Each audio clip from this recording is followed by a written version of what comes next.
नमस्कार, जय मिथिला। और किस दिश दिखा रहल छी ई गनौली के सीन ये रैयाम के बुझियो त सीमाए के पास।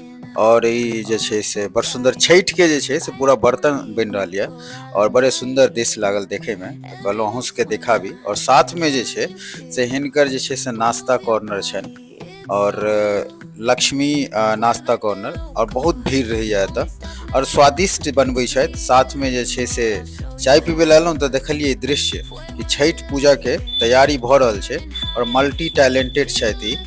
अहाँके चाइयो स्वादिष्ट बनबै छथि, नाश्तो स्वादिष्ट होइ छनि और साथ में जे छै से बिहेवियरो A1 गुड। तऽ अहूँ सब आके जरूर एतऽ जे छै चाय के स्वाद लऽ सकै छी। बड़े सुंदर चाय रहै छै और काफी भीड़ो रहैया और साथ में जे छै से समोसा के आनंद लिया। और बड़े सुंदर दृश्य देखलिए, कुम्हार छियथि तऽ सोचलहुँ अहूँ सबके किछु दिखाबी। नमस्कार।